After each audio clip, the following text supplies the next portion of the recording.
요엘서 1장 1절부터 7절까지만 봉독해 드리겠습니다.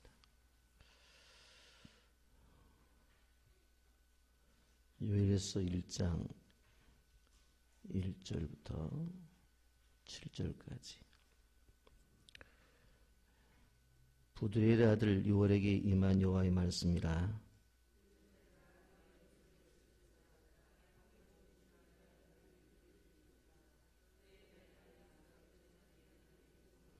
너희는 이 일을 너희 자녀에게 말하고 너희 자녀는 자기 자녀에게 말하고 그 자녀는 후세에 말할 것이니라.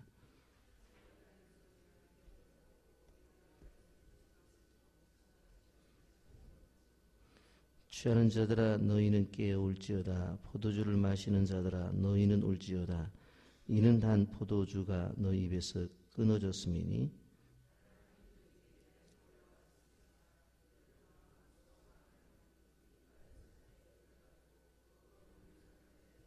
함께 봅니다. 그들이 내 포도주를 멸하며 내 무화과 나무를 긁어 말갛게 벗겨서 버리니 그 모든 가지가 하얗게 되었도다. 아멘. 하나님은 어떠한 일을 하실 때에 갑자기 일을 이루시는 분이 아니라 항상 예고와 경고가 있으신 분입니다. 그리고 나서 징계가 임한다라고 말씀을 드릴 수 있습니다. 어떠한 징조를 보이시고 그 징조에 의해서 준비하게 하십니다. 그런데 이걸 깨닫지 못하고 계속하게 되면 하나님 매를 드십니다. 그런데 이 징계는 결국 우리에게 고통과 아픔이지만 진노의 심판으로부터 우리를 구원하시는 구원의 방법입니다.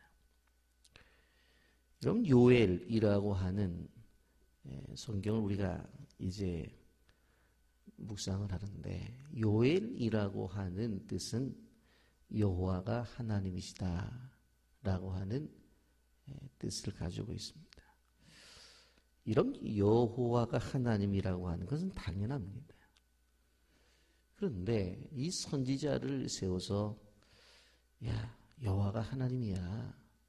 여호와가 하나님이시라고 자꾸 이야기를 하는 것은 뭐냐면 이스라엘 백성도 입으로는 여호와가 하나님이라고 말을 합니다. 그런데 실제 생활에 있어서는 여호와가 하나님이 아니라 자기가 하나님이 되어서 살았기 때문에 그렇습니다.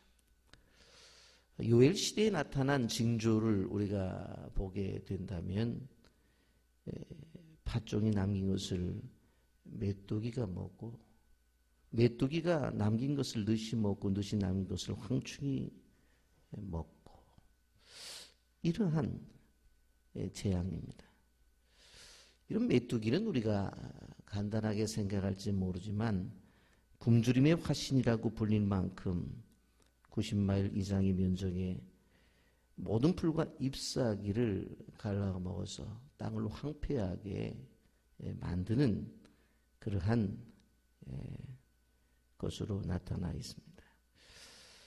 여러분, 여기에서 말씀하고 있는 것은 이 팥종이 남긴 것을 메뚜기가 먹고 메뚜기가 남긴 것을 늑이 먹고 그리고 그 남긴 것을 황충이 먹어버려서 정말 이 시대에 이러한 재앙이 임한다라고 하는, 사실 거기에 어떤 포커스가 있는 것이 아니라 바로 이러한 것들을 바라보면서 애통하라고 하는 것입니다. 바로 그것은 징조를 볼 줄 알아야 되고 때를 볼 줄 알아야 된다라고 하는 것입니다. 여러분, 오늘 이러한 배경 속에서 우리 그리스도인들은 웃어야 될 때가 있고 울어야 될 때가 있는데 오늘 성경은 들으라고 말합니다. 2절 상반절에 늙은 자들아 너희는 이것을 들을지어다. 땅의 모든 주민들아 너희는 귀를 기울일지어다. 너희의 날이나 너희 조상들의 날에 이런 일이 있었느냐. 들으라고 그래요. 그런데 누구 보고 들으라고 그래요? 여기에 보면 늙은 자들아, 노인들을 향해서 들으라고 말을 해요. 왜 노인들을 향해서 들으라고 그래요? 이 노인들은 한 세대를 산 사람들이에요. 그러니까 이 한 세대를 살아가면서 정말 이 세대가 어떻게 흘러왔는지를 안단 말이에요. 그런데 예전에도 듣지도 못하고 보지도 못한 재앙이 임한단 말이에요. 아니 어떻게 그런 일이 일어날 수가 있어? 아니 팥종이 나타나서 긁어먹었다며. 그런데 얼마 있다가 그 남은 것들을 메뚜기가 와서 쓸어버렸대. 근데 그 조금 남은 것을 늑이 와서 먹더니 나중에 황충이 와서 다 뿌리까지 갉아먹었대. 그런 얘기 들어봤어? 아니, 그거 본 적 있어? 없었지. 자신의 인생의 삶 속에서, 노인들의 삶 속의 인생 속에서 분명코 경험적인 것들, 그들의 삶의 속에서 그들이 지금까지 본 것들, 그런 것들을 생각하면서 한번 들어봐라. 이거 들어봤냐? 못 들어봤는데요. 그렇게 이야기를 하는 거예요. 그러면서 너희들이 듣지도 못했던, 보지도 못했던 그 일들이 일어나게 될 땐 이게 징조기 때문에 어떻게 된다는 거예요. 그 다음에 울라고 말해요. 5절 상반절에 취하는 자들아 너희는 깨어 울지어다 그랬어요. 지금 이들은 이러한 상황 속에서 바로 노래를 부르고 술에 취해서 살아가는 인생들이 되었단 말이에요. 그렇게 하지 말아라. 너희가 지금 해야 될 것은 울어야 될 거다. 여러분 세상의 기쁨은 일시적입니다. 12절에 보십시오. 포도나무가 시들었고 무화과 나무가 말랐으며 석류나무와 대추나무와 사과나무와 밭의 모든 나무가 다 시들었으니 이러므로 사람의 즐거움이 말라도다. 순간이 지나면 애통으로 바뀌게 되는 거예요. 넘칠 때가 있으면 마를 때도 있는 거예요. 여러분 기쁨의 때가 있으면 슬픔의 때도 있는 거예요. 여러분 우리가 기억해야 되는 거예요. 왜 이들이 울어야 됩니까? 11절 보세요. 농부들아 너희는 부끄러워할지어다. 포도원을 가꾸는 자들아 곡할지어다. 이는 밀과 보리 때문이라. 밭의 수산이 다 없어져 이었더라. 여러분 농사를 지어도 밭의 수산이 다 없어져 버렸어요. 그럼 농부가 울 수밖에 없죠. 씨앗을 심었는데 그 씨앗이 싹이 나고 잎이 나기를 기다렸는데 싹이 안 나요. 그래서 파봤더니 그 흙덩어리 아래에서 뭐가 됐어요? 씨가 썩어버렸어요. 여러분 17절입니다. 씨가 흙덩이 아래에서 썩어졌고 그랬어요. 우리가 생각해 볼 때에 땅속에서 일어나는 일들은 잘 모르잖아요. 기대만 있잖아요. 그 씨앗을 심었으면 분명히 때가 되면 싹이 나야 되는 거예요. 그리고 자라나서 열매를 맺어야 된다는 말. 그런데 이 도대체 싹이 날 기미가 안 보여. 이게 웬일이지? 하고 파봤더니 싹이 나지 않은 이유가 뭐예요? 바로 다 썩어버렸다는 말이에요. 그러니 창고가 비었고 곡간이 무너졌으니 이는 곡식이 시들었습니다. 여러분 얼마나 큰 비참입니까? 그렇기 때문에 울라고 그랬어요. 울어라. 그런데 여기서 보면 한 걸음 더 나가서 슬피 울라고 그랬어요. 13절입니다. 제사장들아 너희는 굵은 배로 동이고 슬피 울지어다. 제단의 수종들은 자들아 너는 울지어다. 내 하나님께 수종들은 자들아 너희는 와서 굵은 베옷을 입고 밤이 새도록 누울지어다. 이는 소제와 전제를 너희 하나님께 성전에 드리지 못함이로다. 더 큰 문제가 뭐라는 거예요? 먹을 것이 없는 것도 비참해요. 예? 할 일이 없는 것도 비참해요. 그런데 제사장들이 제사를 드리려고 하는데 제사를 드리려면 뭐가 있어야 돼요? 소제. 바로 이 곡식 속에서 나타나는 것들이 좀 있어야 되는 거예요. 그런데 어떤 문제가 발생? 그런 것들이 없어졌다는 거예요. 9절에 보세요. 소제와 전제가 여호와의 성전에서 끊어졌고 여호와께 수종드는 제사장은 슬퍼하도다. 그렇게 말씀했어요. 여러분, 소제와 전제가 끊어져 버렸어요. 제사를 드려야 되겠는데 이 제사를 드리지 못해. 왜 그래요? 왜 그래요? 여기 보면 제사를 드릴 때 제물이 없었는 거예요. 드리고 싶은데 제물이 없어요. 여러분, 제사를 드리지 않겠다는 얘기가 아니에요. 제사를 드리겠다는 거예요. 그러면 제사를 드리려면 뭐가 있어야 돼요? 제물이 있어야 되잖아요. 그런데 드릴 제물이 없는 거예요. 그러니 이제는 육적으로 먹지 못하는 그것의 슬픔을 뛰어넘어서 이제 13절에 제사장들이 굵은 배로 덩이고 슬피 울어요. 제단에 수종 두는 자들이 울어요. 굵은 배를 입고 밤이 새도록. 왜? 소제와 전제를 하나님 앞에 드리지 못하기 때문에. 여러분, 우리가 기억해야 될 것은 무엇인가 하면 실질적으로 육적으로 먹고 마시는 것이 없는 것으로 그치는 것이 아니라 더 나아가서 나중에는 하나님 앞에 제사를 드릴 수 없는 상황까지 간다는 거예요. 이게 심각한 문제라는 거예요. 여러분, 우리가 이런 것들을 현대적 의미로 적용을 해본다고 한다면 우리도 정말 정신을 차려야 된다라고 하는 것은 뭐냐면 사회가 어렵다, 힘들다, 고통스럽다 하는 삶을 이야기해요. 그런데 이것이 더 진행이 되어지게 되었을 때는 이제 어떤 문제가 생기냐면 영적으로 하나님과의 관계, 예배의 관계까지도 어떻게 해요? 문제가 생길 수 있다는 거예요. 그러한 문제가 나타나기 전에 우리는 깨닫고 하나님 앞에 더욱더 열심히 나와 기도하면서 우리에게 다가오는 이 삶의 문제를 해결해 나가야 되는 것이지, 이거 뭐 이러다가 괜찮아지겠지, 절대로 그렇지 않습니다.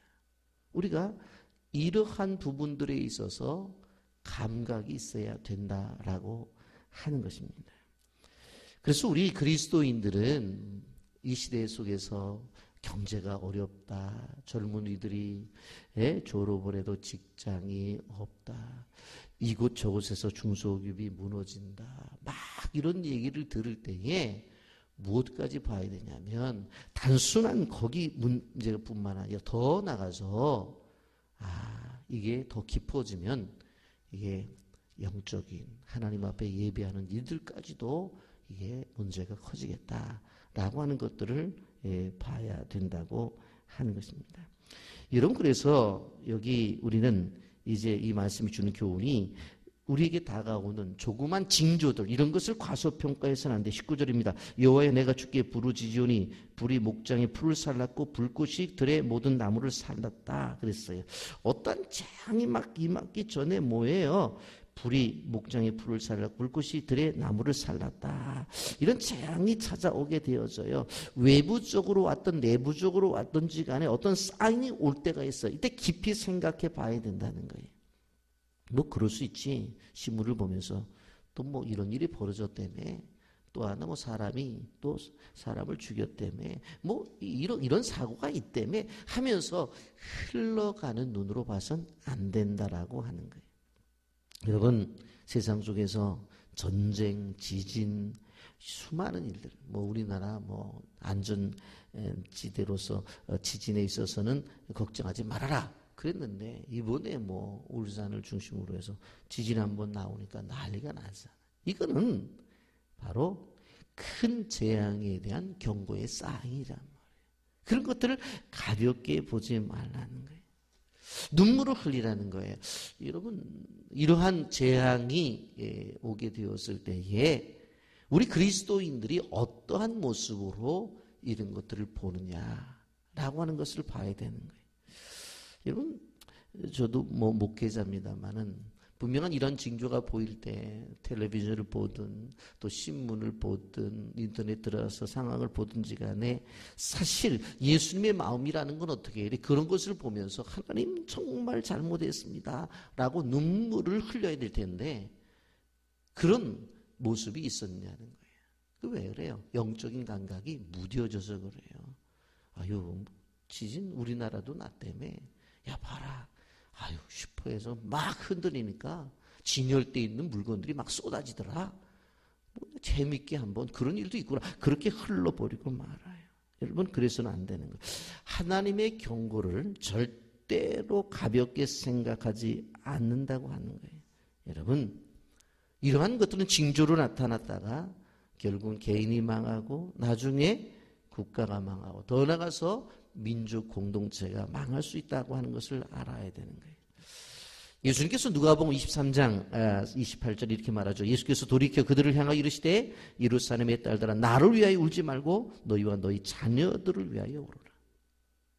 나를 위해서 울지 마라. 십자가에 죽으시는 바로 나를 위해서 울지 말고 너희와 너희 자녀들을 위하라. 왜? 십자가의 현장을 놓고 울지 말고 나와 내 자손들이 망할 것을 생각하면서 하나님 앞에 먼저 울어야 하는 것을 이야기해야 되는 거예요. 여러분, 세상 속에서 가만히 영적으로 봐야 잘 진행되어지는 것이 끊기잖아요. 이것도 경고예요. 풍성하던 것이 어떻게 해요? 보면 황무하잖아요. 징조예요. 늘 슬프던 기쁘던 일들이 슬픔이 찾아와요. 이것도 징조예요. 우리는 세상 속에서 하나님의 은혜와 축복 속에 살아가는 사람들인데 어떤 단절이 그건 징조예요. 그런 것들을 보면서 우리는 알아야 돼요. 있던 것이 없어지고 잘 자라나던 것들이 시들어져 버리고 하는 것들을 봐야 된다는 거예요. 그래서 우리는 기억해야 돼요. 심판의 날을 예배해야 돼요. 15절입니다. 슬프다 그날이요 여호와의 날이 가까웠으니 곧 멸망같이 전능자에게로부터 이르르. 이것은 하나님께로부터 우리에게 오는 거예요. 여러분, 사람들은 그렇게 이야기를 해요. 자연재해다. 물론 자연재해라고 말을 하죠. 인재다. 사람이 만들어 놨다고 말을 해. 그러나 그 주권 속에 가지고 있는 분 누구냐? 하나님이에요. 이스라엘 백성들이 출애굽을 하기 직전에 애굽을 떠나기 전에 밤을 여호와의 밤이라고 말을 하는데 오늘 성경은 여호와의 날이라고 말을 해요. 여러분, 여호와의 날이라고 말할 때 오늘도 여호와의 날이죠. 내일도 여호와의 날이죠. 세상 속에서 여호와의 날이 아닌 때가 어디 있었어요. 그런데 오늘 성경이 말하고 있는 여호와의 날은 언제예요? 심판의 날을 말하는 거예요. 여러분, 이러한 심판의 날이 우리 앞에 있고 징조가 나타날 때 해야 될 게 뭐예요? 13절 14절입니다. 13절 14절 쇠사장들아 너희는 굵은 배로 동이고 슬피 울지어다. 제단에 수종자는 자들아 너희는 울지어다. 내 하나님께 수종 들은 자들아 너희는 와서 굵은 배옷을 입고 밤이 새도록 누울지어다. 이는 소재와 전제를 너희 하나님의 성전에 드리지 못함이로다. 너희는 금식일을 정하고 성회를 소집하여 장로들과 이 땅의 모든 주민들을 너희 하나님 여호와의 성전에 모으고 여호와께 부르짖을지어다. 여기서 분명히 이렇게 말을 해요. 제사장들, 영적 지도자들을 향해서 굵은 배로 동이고 슬피 울어라. 제단에 수종자는 자들아 너희는 울어라. 굵은 배를 입고 밤새도록. 지금 제사를 드리지 못하는 그러한 상황이 되어져 버렸어요. 왜 그래요? 드릴 게 있어야지. 그런데 오히려 이러할 때 문제를 해결하는 방법은 뭐라고 그랬어요? 영적 지도자들이 굵은 배로 동이고 슬피 울면서 제단에 수종 드는 사람들이 울면서 밤을 새워서 밤새 기도하면서 너희는 금식일을 정하라고 그랬어요. 성회를 소집하라고 그랬어요. 장로들과 이 땅의 모든 주민들을 너희를 향하여 성전에 모고 여호와께 부르짖을지어다. 여러분, 기도는 대화입니다. 전능하신 하나님을 만나는 겁니다. 역설적으로 지금 이야기하고 있는 거예요. 사람들이 모이질 않는다고. 그래서 모이지 않아. 그러니까 할 수 없지. 그렇게 하라는 게 아니에요. 지금은 모일 수 있는 상황이 아니라니까. 그렇다고 해서 지금은 상황이 모일 수 없는 상황이 아니잖아. 시간들도 바쁘잖아. 너무 어렵잖아. 드릴 것도 없는데 그렇게 하지 말라는 거예요. 그럴수록 모여서 밤을 새우면서 부르짖어 기도해라. 아멘입니까? 아멘. 오늘도 새벽에 나오면서 저희 집사람 아마 그런 얘기를 했습니다만은 특세를 하는 교회들도 주일날은 안 하는 교회들이 주변에 있는 것을 보게 됩니다. 저희와 같이 사역하던 목사님들도 출신의 목사님들도 특세를 하는데 주일날은 하냐고 물어보더라고요. 주일날 해야지 그랬더니 그거 어떻게 해내? 그렇게 얘기를 하더라고요. 상황, 환경이나 우리의 형편을 보게 되어지면 지금도 우리가 이 새벽에 나올 수 없는 이유가 충분해요. 그런데 살기 위해서 나와야 되는 거예요. 우리가 그렇지 않으면 함께 죽어요. 오늘 성경이 그걸 말하는 거예요. 요엘서 1장에서 충분히 지금 여기에 보면 읽어보면 7절에도 내 포도나무를 멸하며 내 포도나무를 긁어 말갛게 벗겨서 버리니 가지가 하얗게 보냈어요. 여러분 있는 게 없어요. 그런데 뭐 이러는 거예요. 그리고 단순히 1시간 예배 드리는 게 아니라 밤을 지새라는 거예요. 그렇게 밤을 지새며 울며 하나님의 나라와 하나님의 교회와 성도들의 가정을 위해서 기도하는 종들이 있을 때에 교회는 살아나는 거예요. 그걸 말씀하는 거예요. 여러분 우리는 기억해야 됩니다. 기도하고 있습니까? 자신이 중심이 되었던 이 생활 속에서 다시금 하나님 중심으로 바뀌어야 된다고 하는 거예요. 그리고 이 삶 속에서 하나님의 하나님 되심을 이야기해야 돼요. 요해를 이야기해야 된다고. 하나님이 하나님이시라고. 아니 언제 하나님이 아니라고 그랬어요. 그런데 말은 그렇게 하면서 내 생활 중심에서 내가 하나님이 돼서 살아간다니까요. 내가 결정 내리고 내가 판단하고 내가 주장해서 내 마음대로 간다니까. 그게 무슨 그 인생에 있어서 하나님이라고 말해요. 그래서 얘기를 해보면은, 아이고, 맞습니다. 그런데 제 생각은 이렇습니다.